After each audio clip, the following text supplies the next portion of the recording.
Celso Frederico. A Sociologia da Literatura de Lucien Goldman. Os estudos literários representam um momento importante na produção de Lucien Goldman. As contribuições do autor para a sociologia da literatura são inegáveis, e seus numerosos estudos particulares permanecem uma referência viva para os especialistas. Justamente nesse núcleo central da obra goldmaniana, as questões metodológicas alçam o primeiro plano. O materialismo histórico ou estruturalismo genético, expressão que substitui a primeira nos textos da década de 1960, é considerado um método geral válido para todas as ciências humanas. A criação cultural, e especialmente a literária, constitui um campo privilegiado de aplicação daquela metodologia. Goldman considera uma característica universal do comportamento humano a tendência à coerência. Os homens, perante os desafios colocados pela realidade exterior, procuram agir no sentido de interferir nos acontecimentos através de respostas às questões com que deparam. Esse empenho para adaptar-se à realidade segundo as conveniências humanas faz com que os indivíduos tendam a fazer de seu comportamento uma estrutura significativa e coerente. Tal estrutura não é um dado atemporal, como no estruturalismo formalista. Há um processo prévio de elaboração, de gestação, de gênese das estruturas significativas. Além disso, a ação do homem, modificando cotidianamente a realidade, resulta em um processo contínuo de desestruturação das antigas estruturas e criação de novas. Com isso, o caráter significativo do comportamento humano, sua tendência natural à coerência, não é uma adequação mecânica às estruturas fixas, como pretendem os estruturalistas não genéticos. Por outro lado, a formação das estruturas significativas não deve ser considerada uma façanha individual. Elas, ao contrário, são o resultado complexo de um esforço coletivo, da ação das classes e grupos sociais que se constituem num processo amplo de relacionamento com o mundo, de adaptação e de respostas aos desafios da vida social. A tendência à coerência e o caráter coletivo da elaboração das estruturas significativas já anunciam o caminho por onde irá trilhar a sociologia da literatura de Goldman. As ideias piagetianas sobre a assimilação e acomodação do indivíduo ao meio social. Jean Piaget desenvolveu uma elaborada teoria sobre a natureza adaptativa da inteligência. Segundo esse autor, o indivíduo, desde a infância, constrói suas estruturas mentais por meio da interação com o grupo social. Num processo ininterrupto de acomodação e assimilação que conhece diversas fases durante as quais o indivíduo assimila novas estruturas de percepção. Goldman retoma o processo de construção das estruturas cognitivas para aplicá-lo às relações entre o autor e o grupo social. O autor interage com o grupo social e procura responder às suas expectativas. A criação artística surge como uma resposta significativa e articulada, como expressão das possibilidades objetivas presentes no grupo social. Essa resposta significativa, segundo observou Sami Nair, funda o autor enquanto mediação constitutiva através da qual a consciência possível de um grupo se encarna de maneira coerente na obra literária. Inversamente, essa mediação constitutiva é o meio pelo qual o sujeito individual, imediatamente criador, entra em acomodação, em equilíbrio e assimila, sempre em sentido piagetiano, as categorias mentais possíveis do grupo, sujeito transindividual. Não há, portanto, homologia entre a estrutura biográfica ou sociológica do autor e aquela do grupo, mas entre as estruturas mentais categoriais da obra enquanto virtualidade daquelas do grupo. A aplicação do materialismo histórico no estudo da criação cultural em geral e da literatura em especial afirma a existência, nesses domínios, de uma coerência levada ao extremo que se aproxima de um fim para o qual tendem todos os membros de um grupo social. O ponto de partida de Lucien Goldman é o George Lukács de A Alma e as Formas e a Teoria do Romance. Essas obras, segundo Goldman, marcam uma ruptura nos estudos de sociologia da literatura. Até então, os estudiosos consideravam a obra literária como um reflexo da realidade social, limitando-se a procurar uma correlação entre a obra e o conteúdo da consciência coletiva. Esse procedimento só é válido para as obras menores, aquelas que reproduzem a realidade social nos moldes do naturalismo, com exatidão de detalhes e pretensões de completa objetividade, mas cujo valor é meramente documental. Para as verdadeiras obras-primas, entretanto, em que a imaginação criadora dá altos voos, esse método reducionista tem pouco a dizer. O jovem Lukács subverteu essa perspectiva ao buscar uma nova correlação entre literatura e sociedade. tal correlação não se dá mais no plano do conteúdo, mas da forma, da correspondência entre as categorias que estruturam a criação literária e a consciência coletiva. Essas categorias caracterizam-se basicamente por sua coerência, compreendida ainda de modo metafísico e ahistórico pelo Lukács de A Alma e as Formas. Goldman submete a forma a um tratamento historicista, aprofundando, nessa direção, as análises que já apareciam de modo incipiente em A Teoria do Romance. A historicização da forma levou a substituir a vaga consciência coletiva por um novo sujeito, formado pelas condições históricas e sociais. Mas o sujeito, nas ciências humanas em geral,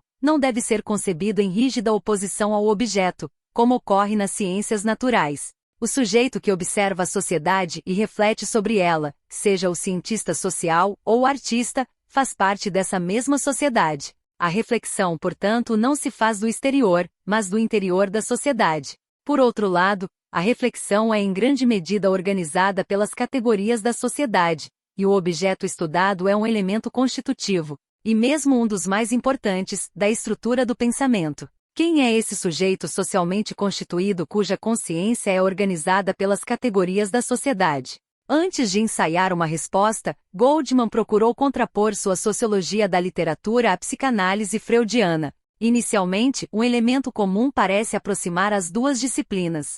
Ambas consideram o comportamento humano como dotado de um fragmento de sentido que se esclarece quando integrado no conjunto do qual faz parte. O comportamento, quando conectado a uma estrutura englobante, revela-se significativo. Essa estrutura, por sua vez, não é invariável. Ela formou-se geneticamente e está em permanente mudança. Esses pontos coincidentes permitem que a sociologia goldmaniana e a psicanálise freudiana possam ser consideradas como pertencentes ao estruturalismo genético. As semelhanças, entretanto, param aí. O que separa as duas disciplinas é a questão do sujeito. A psicanálise, assim como o cartesianismo, a fenomenologia e o empirismo, ficou restrita ao sujeito individual. Na psicanálise, esse sujeito é determinado pela biologia. Concebido dessa forma, o sujeito vê a sociedade como meio e os demais indivíduos como objetos, objetos de frustração, satisfação dos desejos ou obstáculos a eles. Contra o culto do indivíduo, Goldman elege como sujeito uma coletividade, o sujeito transindividual. Um exemplo recorrente através do qual Goldman explica esse sujeito coletivo é a ação exercida por 3 indivíduos que carregam um piano. Quem é o sujeito da ação?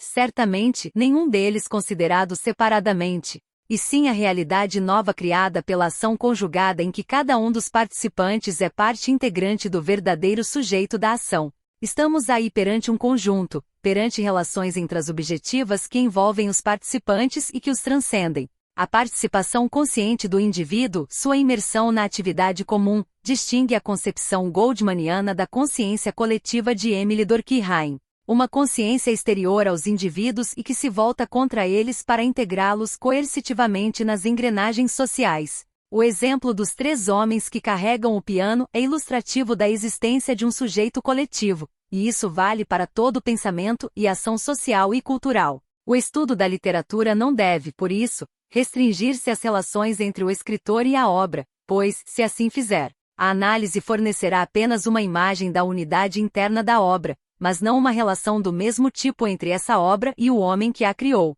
O que se pode saber da estrutura psíquica de um autor morto há tanto tempo? A análise sociológica, contrariamente, consegue destrinçar os elos necessários, vinculando-os a unidades coletivas cuja estruturação é muito mais fácil de apurar e elucidar. A ênfase na singularidade do escritor cede lugar ao estudo sociológico, estrutural e genético, cuja hipótese fundamental pressupõe que o caráter coletivo da criação literária provém do fato de as estruturas do universo da obra serem homólogas às estruturas mentais de certos grupos sociais. Os grupos estruturam na consciência de seus membros uma resposta coerente para as questões colocadas pelo mundo circundante. Essa coerência, ou visão do mundo, é elaborada pelo grupo social e atinge o máximo de articulação através da atividade imaginativa do escritor. A obra, assim, permite ao grupo entender mais claramente suas próprias ideias, pensamentos e sentimentos. Esta é a função da arte: favorecer a tomada de consciência do grupo social.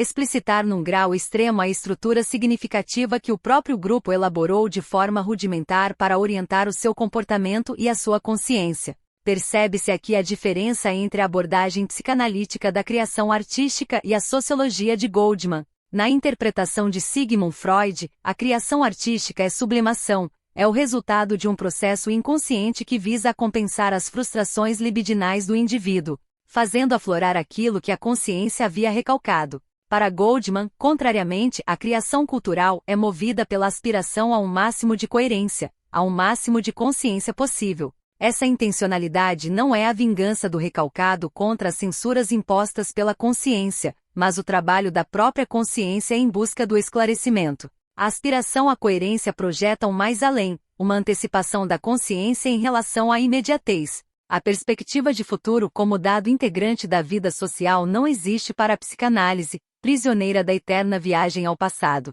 onde repousariam os segredos recalcados do homem. O passado explica o presente, e o futuro é uma dimensão inexistente. Goldman diversas vezes repetiu que a única vez que Freud se referiu ao futuro foi ao nomear uma de suas obras o futuro de uma ilusão, mostrando, assim, que essa ilusão não tem futuro. A coerência perseguida pelo artista e tomada pelo jovem Lukács e por Goldman como critério para se avaliar a criação literária remete a uma concepção de arte originária, de Immanuel Kant. A definição da obra válida como tensão ultrapassada, num plano não conceitual, entre a extrema unidade e a extrema riqueza, entre de uma parte, a multiplicidade de um universo imaginário complexo e de outra parte, a unidade e o rigor da criação estruturada. Goldman aceita essa conceituação, porém com a retificação trazida por Georg Wilhelm Friedrich Hegel e pelo marxismo, que veem a unidade como decorrência de fatores sociais históricos, e não como algo atemporal.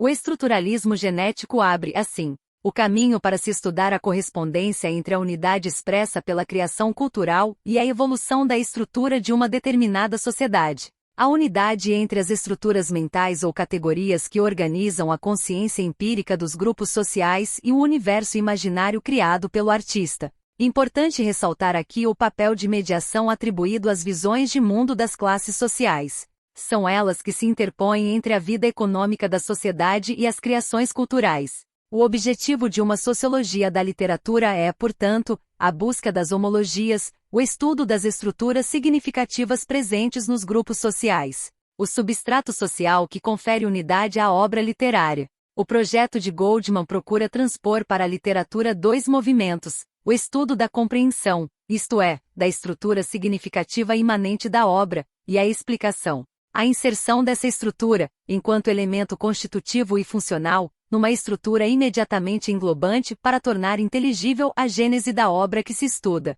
Os textos goldmanianos, contudo, concentrarão-se quase que exclusivamente no segundo momento, a busca da gênese das condições sociais que tornaram possível a obra de arte. O momento da explicação consumiu a atenção de nosso autor. Suas incursões na vida literária e cultural procuraram oferecer um mapeamento das visões de mundo e dos grupos sociais que as estruturaram.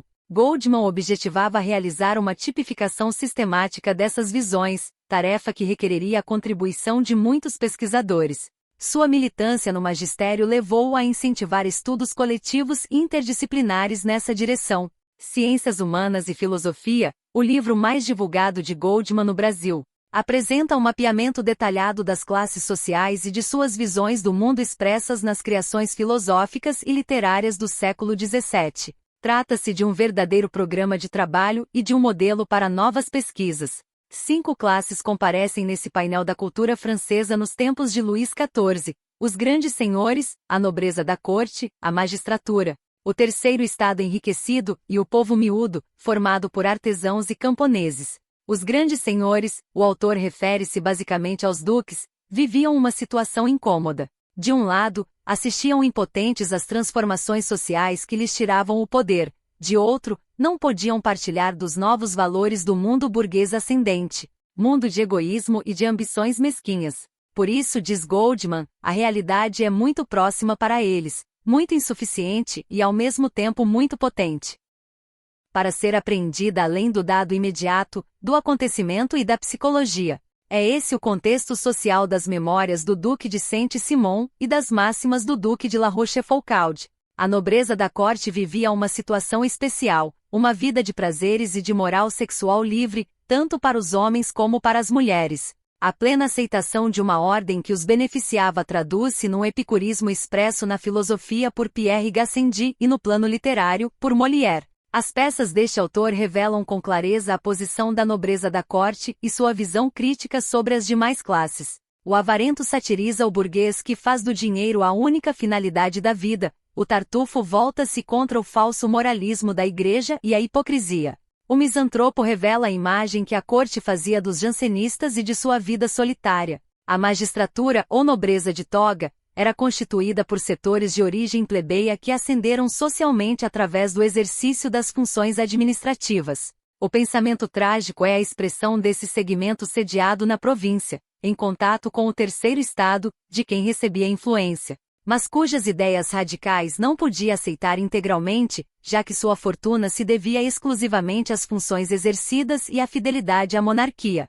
Essa situação contraditória propiciou a recusa ao mundo existente e o consequente isolamento social, fatores que levaram ao desenvolvimento de uma visão trágica do mundo, exemplificada em Blaise Pascal e Jean Racine. O romance e a reificação quando passa do século XVII para o mundo burguês plenamente constituído. Goldman procura identificar as novas homologias que se estabelecem entre a estrutura de troca da economia liberal e a manifestação literária característica do período, o romance. O instrumental teórico de que lança mão para enfrentar esse desafio parte das reflexões de Karl Marx sobre o fetichismo da mercadoria e de sua generalização para todas as esferas da vida social, tal como foi desenvolvida na teoria da reificação de George Lukács em História e Consciência de Classe. A outra fonte de Goldman é a concepção hegeliana do romance como epopeia do mundo burguês, retomada e desenvolvida por Lukács em A Teoria do Romance e por René Girard em Mentira Romântica e Verdade Romanesca. Esses dois autores desenvolveram a contraposição entre a epopeia clássica e o romance, mostrando este último como um gênero problemático em que o herói se debate com a tarefa impossível de tentar realizar valores num mundo hostil a eles. O caráter problemático atribuído ao romance traz uma modificação no enfoque goldmaniano. A homologia das estruturas continua sendo a referência básica, mas, agora, ela dispensa o papel mediador da visão do mundo das diversas classes sociais. As duas fontes teóricas são mobilizadas por Goldman para estudar os impasses do romance moderno. Em O Capital, Karl Marx distingue o mundo burguês das formas anteriores de produção pela predominância e universalização da forma mercadoria. O processo de mercantilização em curso dissimula o fato de que a produção é uma façanha humana, pois, ao assumir a forma de mercadoria, os produtos do trabalho humano ganham uma objetividade ilusória que, encobrindo as suas características sociais, apresenta-as de forma invertida como características materiais e propriedades sociais inerentes aos produtos do trabalho. Assim, essas mercadorias coisas parecem enfeitiçadas, esquecida sua origem humana, social. Elas parecem movimentar-se por conta própria e estabelecer relações sociais com as outras mercadorias, num movimento automático que parece prescindir da presença humana. Essa ilusão fantasmagórica foi chamada por Marx de fetichismo da mercadoria. No terceiro tomo de O Capital, Marx voltou ao tema em sua análise da fórmula trinitária, a Santíssima Trindade por meio da qual os economistas procuravam explicar a origem da riqueza. Esta, segundo eles, provém de três generosas fontes: o capital, que propicia os lucros e os juros do capitalista, a terra, que garante a renda fundiária do proprietário rural, e o trabalho, que proporciona o salário, a renda do operário. Com tal procedimento ahistórico, os economistas colocavam no mesmo plano um elemento natural, a terra, com categorias sociais que só passaram a existir efetivamente no capitalismo, além de atribuírem equivalência entre o trabalho vivo executado pelo operariado e o trabalho morto, o trabalho objetivado que se transformou em capital. Ao estudar a fórmula trinitária, Marx observa a existência do fetichismo em todas as formações sociais em que a produção de mercadorias, vale dizer, também nas sociedades pré-capitalistas. Mas, no capitalismo, ele torna-se uma categoria dominante. Outra característica importante, ao lado do fetichismo, do enfeitiçamento das mercadorias que ganham uma objetividade fantasmagórica e passam a estabelecer relações humanas entre si, é o processo correlato de reificação das relações entre os homens. Assim, de um lado, a personificação das coisas e de outro, a reificação das relações de produção. Os homens relacionam-se no mercado como portadores, suportes de mercadorias, força de trabalho versus dinheiro, salário. História e consciência de classe trouxe para o primeiro plano a discussão sobre a reificação, dando novos contornos ao tema. Em Marx, como vimos, a ilusão fantasmagórica já se fazia presente, embrionariamente, nas formações pré-capitalistas. Para Lukács, a questão do fetichismo é uma questão específica da nossa época e do capitalismo moderno. O tráfico mercantil já existia anteriormente, mas no capitalismo a dominação da forma mercadoria produz um salto qualitativo, passando a influenciar toda a vida da sociedade. A mercantilização, agora, penetra o conjunto das manifestações vitais da sociedade, transformando-a à sua imagem. Com isso, Lukács faz da reificação o problema central, estrutural da sociedade capitalista em todas as suas manifestações vitais. O seu empenho, portanto, estará voltado para descobrir na estrutura da relação mercantil o protótipo de todas as formas de objetividade e de todas as formas correspondentes de subjetividade da sociedade burguesa. O estudo dessas últimas formas, as subjetivas, é a contribuição original de Lukács ao marxismo, de enorme influência no pensamento social do século XX. Goldman, a seu modo, retoma as análises de Lukács para explorar essa correlação entre objetividade e subjetividade instaurada pela reificação, aplicando-a ao estudo da criação cultural e literária, áreas não trabalhadas naquele texto lukácsiano. A reificação, entendida por nosso autor como um processo psicológico permanente, afirma-se cada vez com mais intensidade. O romance, produto do mundo burguês, mantém uma relação de rigorosa homologia com as principais fases da estrutura econômica dessa formação social. A primeira fase, marcada pela economia liberal, estende-se até o início do século XX. A expressão ideológica dominante é o liberalismo e a apologia do individualismo e da livre iniciativa. O indivíduo, portanto, foi alçado ao centro da vida social. Esta, contudo, começava a sofrer os efeitos perturbadores da reificação. A literatura, nesse contexto, expressa o desconforto perante a reificação nascente. No mundo desumanizado, os personagens se debatem em busca de um sentido para a existência. O herói problemático faz a sua aparição, inicialmente em Dom Quixote e depois, em Stendhal, Flaubert e Goethe. Romance, aqui, é crônica social, é estudo das relações entre os personagens problemáticos e os contextos sociais opressivos. Essas relações nos contam a tentativa de realização de valores autênticos num mundo hostil aos valores, portanto, uma busca degradada de valores por personagens desadaptados, busca condenada ao fracasso, que assinala o caráter precário e problemático da forma romance. Na fase seguinte, a imperialista, a formação dos monopólios suprime a livre concorrência e a iniciativa individual, produzindo uma modificação substantiva na ordem burguesa. Segundo Goldman, o período assinala a supressão de toda a importância essencial do indivíduo e da vida individual no seio das estruturas econômicas e, a partir destas, no conjunto da vida social. O romance, acompanhando as metamorfoses da estrutura social, sofre uma drástica modificação formal. O herói problemático sai de cena e seu lugar é ocupado pelo processo de dissolução do personagem, tal como aparece em Franz Kafka, James Joyce, Robert Musil e em algumas obras do existencialismo francês, como A Náusea, de Jean-Paul Sartre, e O Estrangeiro, de Albert Camus. Finalmente, o período posterior à Segunda Guerra Mundial é caracterizado pela intervenção do Estado na economia visando a controlar as crises cíclicas do capitalismo. A nova fase, chamada de capitalismo de organização, inaugura um longo ciclo de estabilidade e expansão econômica, produzindo a impressão de uma ordem autorregulada. Uma segunda natureza destinada a se perpetuar. A expressão literária do período é o novo roman, que registra a vitória definitiva da reificação, o triunfo acachapante das coisas sobre os homens. O novo momento, afirma Goldman, não se exprime totalmente em todos os romances do período. Os de Nathalie Sarraute, por exemplo, ainda estariam presos à problemática psicológica, mesmo quando utiliza 40 páginas, repito, 40 páginas, para descrever a maçaneta de uma porta em Planetário, a descrição permanece subordinada às reações psicológicas dos personagens, tal como pregava o realismo crítico em seu empenho de subsumir a descrição à narração, à ação dos personagens.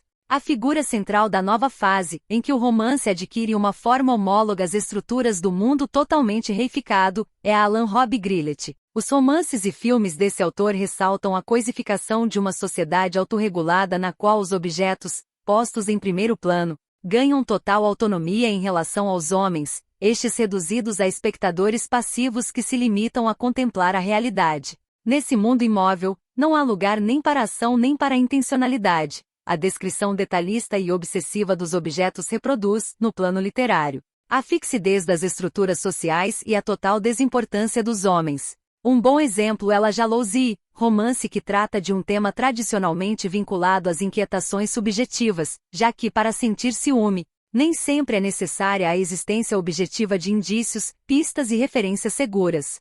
Justamente esse tema, tão recorrente na literatura, é enfocado por Robb Grillet de modo nada convencional, o narrador distanciado, o marido ciumento. Como uma câmara fotográfica, retrata com máximo afastamento, frieza e indiferença, cenas que se repetem, sem deter-se em caracterização psicológica nem referir-se aos pensamentos e aos estados de espírito de personagens igualados às coisas. A supressão dos personagens, a ausência de ação, a ruptura com qualquer linearidade temporal marcam esse livro perturbador. O único sentimento que tudo move, o ciúme do marido, totalmente sublimado, transfigura-se em obsessão de registrar, sem nunca comentar, as cenas imóveis que nos apresenta. Início da citação de Goldman, abre aspas, o verdadeiro protocolo da reificação de um mundo no qual somente as coisas agem, onde o tempo humano desapareceu e onde o próprio homem tornou-se um simples espectador reduzido ao estado mais abstrato, um olho que registra, fecha aspas, Goldman. Robb Grillet, em seus ensaios teóricos, procurou sempre afirmar o caráter realista de seus romances. A defesa do realismo, diz ele, é uma constante na história literária. Cada nova escola literária voltou-se sempre contra as anteriores, invocando o realismo. Início da citação de Robb Grillet, abre aspas. Era a palavra de ordem dos românticos contra os clássicos, depois a dos naturalistas contra os românticos. E os próprios surrealistas afirmavam só se preocupar com o mundo real. Se não se entendem é porque cada um tem ideias diferentes sobre a realidade, fecha aspas, Robb Grillet. As transformações na sociedade explicariam o surgimento e a caducidade dos modos de entender a realidade. O novo romance, segundo Robb Grillet, é uma tomada de consciência, uma afirmação da impossibilidade de retratar o real seguindo o velho cânone do realismo clássico. Aliás, ele não se preocupa mais com a verossimilhança nem com as tentativas de utilizar a literatura para desvendar sentidos exteriores a ela. O foco da narração deve ser a significação imediata das coisas. Início da citação de Robb Grillet, abre aspas, o novo romance não exprime, procura. E aquilo que procura é ele mesmo, fecha aspas, Robb Grillet. Voltamos aos ensinamentos de Gustave Flaubert. Início da citação de Flaubert, abre aspas, construir alguma coisa a partir do nada, que fique em pé sem ter que se apoiar seja no que for do mundo exterior à obra, fecha aspas, Flaubert. O fechamento da linguagem sobre si mesma, a ruptura com o referente, eram ideias que aproximavam, naquele período histórico, as teorias estruturalistas e os romances de Robb Grillet. As ideias postas em circulação pelo estruturalismo são as mesmas do novo romance. A ausência de historicidade, o descentramento do sujeito e a morte do homem, seja ele o personagem, reduzido a efeito ou suporte das estruturas, e por isso, igualado às coisas, seja o próprio autor, pois agora quem fala é a escritura. Uma literatura reduzida ao fechamento da linguagem sobre si mesma expressa, assim, o espírito de uma época hegemonizada pelo estruturalismo em guerra contra a tradição humanista. Goldman não se ateve a essa afinidade, limitando-se a ver com entusiasmo, na literatura de Robb Grillet, a manifestação de realismo adequada à era do capitalismo de organização. E por realismo literário Goldman entende a criação de um mundo cuja estrutura é análoga à estrutura essencial da realidade social. Os estudos literários goldmanianos sobre o novo romance, feitos a partir da teoria da reificação, marcam uma ruptura com toda a teoria da consciência de classe que até então lhe servirá de suporte. A consciência de classe, ponto organizador das estruturas significativas, perdeu a antiga função explicativa. O arcabouço teórico laboriosamente montado para fundar uma sociologia da cultura esbarra na forma problemática do romance num mundo governado pelo movimento autônomo dos objetos. A reificação venceu definitivamente. Se a classe social não pode mais expressar-se, se sua consciência está irremediavelmente atrofiada,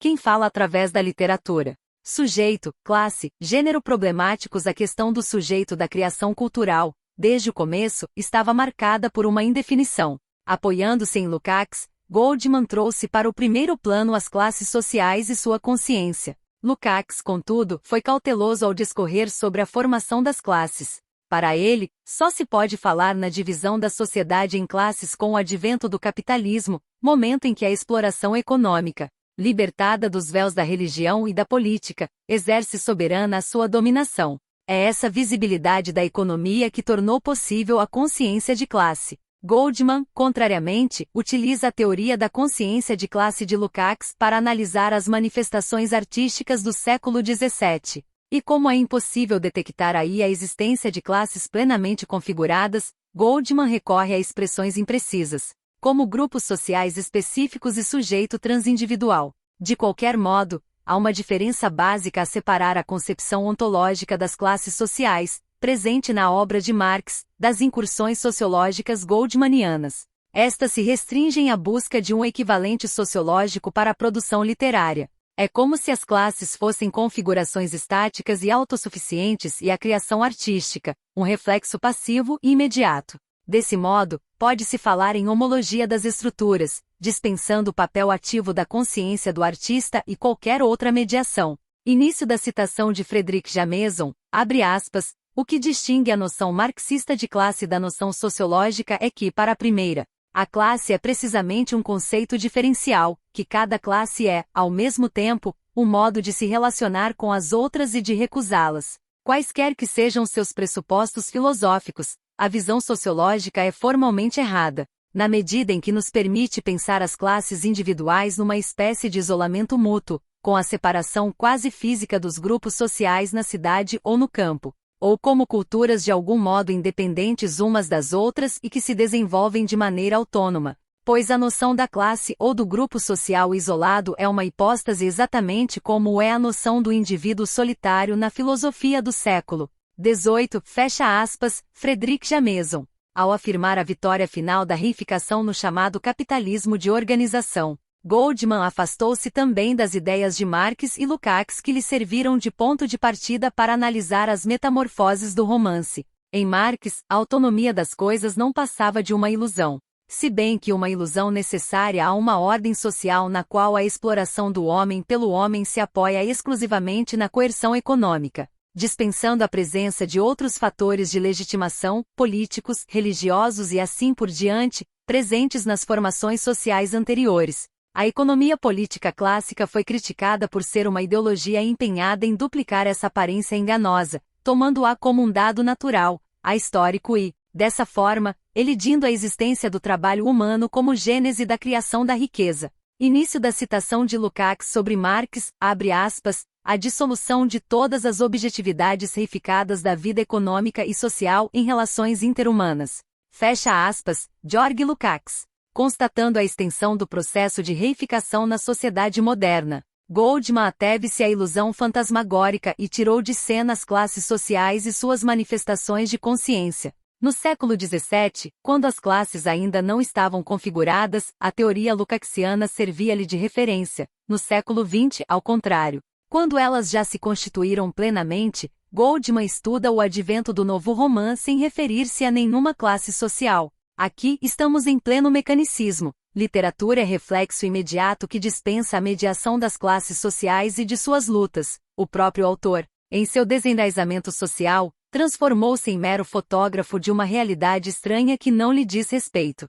Outra questão a ser analisada é a concepção do romance como epopeia do mundo burguês. A pertinência da tese hegeliana foi contestada por Mikhail Bakhtin, para quem o romance não é a retomada da epopeia, mas a consciência de uma realidade nova. Por isso, o romance é o único gênero não acabado, em devir, que desconhece qualquer cânon. Ele se formou em oposição à epopeia, no processo de destruição da distância épica, no processo de familiarização cômica do mundo e do homem, no abaixamento do objeto da representação artística ao nível de uma realidade atual, inacabada e fluida. Ao retomar a tese hegeliana, Goldman incorporou a idealização da epopeia e o consequente rebaixamento do romance. Por sua vez, esse procedimento se fez acompanhar do culto à antiga comunidade perdida, da totalidade harmoniosa que se estilhaçou no mundo moderno, mundo da inautenticidade, tal como foi definido por Martin Heidegger ou Emmanuel Mounier, a idealização da epopeia e da comunidade harmoniosa, no jovem Lukács. Havia sido uma datada reação romântica à afirmação de uma sociedade capitalista em vias de desenvolvimento e aos seus produtos culturais, uma posição regressiva. Portanto, contra o inevitável progresso, Lukács figurava a oposição insuperável entre o indivíduo e o mundo. Esse é o contexto do herói problemático, condenado ao fracasso, e do próprio romance, um gênero destinado ao desaparecimento no mundo reificado. Goldman, décadas depois, retomou as ideias de a alma e as formas e de a teoria do romance sem modificações substantivas. Ferenc Fehr, ao estudar as perspectivas do gênero romance, criticou duramente as posições de Goldman, a partir das reflexões do Lukács marxista de Escritos de Moscou. Para Fehr, a glorificação da epopeia e o consequente rebaixamento do romance é um equívoco. O romance não é um gênero problemático, mas ambivalente. Ele é fruto da sociedade burguesa e, como tal, sofre essa limitação. Mas essa sociedade, ao contrário do mundo antigo, é estruturada sobre formas puramente sociais, e não mais naturais. Os laços de sangue, as relações de parentesco, a religião e outros vínculos cederam lugar a uma nova realidade em que tudo é visto como resultado da ação humana. Com isso, pôde firmar-se, enfim, a consciência do gênero humano, transcendendo todos os limites tribais, nacionais e religiosos. A nova sociedade, apesar de todas as suas mazelas, significou um passo à frente no processo de emancipação humana. O herói moderno, portanto, não deve ser visto como vivendo numa total incompatibilidade com o mundo, sem solução possível. Ele é um ser que escolhe entre alternativas, que responde aos desafios da realidade, ora em conformidade com os limites do mundo burguês, ora em consonância com as necessidades do gênero humano e do processo de emancipação. Ao contrário da epopeia, o herói do romance é alguém empenhado em construir, para seu uso, um universo ilusório ou real, enquanto o herói da epopeia cumpria um destino que lhe foi predestinado. No romance há uma orientação para o futuro que transfere a responsabilidade para as ações dos personagens. O caráter aberto do romance é uma característica que aproxima, de certo modo, Ferenc Fehr de Bakhtin. Nos dois autores há uma valorização do romance. Para eles, trata-se de um gênero superior à epopeia, pois volta-se à desfetichização do mundo. O romance moderno é um gênero que não está condenado a desaparecer, mas sim, em permanente transformação formal para enfrentar os novos desafios e resgatar a humanitas ameaçada pela reificação. Ao criticar aqueles que veem o romance como forma artística inferior condenada ao desaparecimento, Fehr volta-se contra a homologia das estruturas de Goldman. Início da citação de Ferenc Fehr, abre aspas, o romance é justamente não homólogo à estrutura do sistema de mercado, porque atrás da estrutura dominante deste. É verdade que numa medida decrescente, emergem à superfície os autênticos valores humanos, aqueles que nos dirigem para o enriquecimento da substância humana, fecha aspas. Ferenc Fehr, vitória final da reificação e completa homologia entre as estruturas do romance sem sujeito e a realidade depurada de todos os seus vestígios humanos. O ponto de chegada da sociologia do romance de Goldman está em desacordo com aquela tradição dialética e humanista reivindicada pela melhor tradição marxista. A lógica do conteúdo, substituída pelo culto à forma e à busca das simetrias, assinala uma concessão às pretensões do estruturalismo então em voga.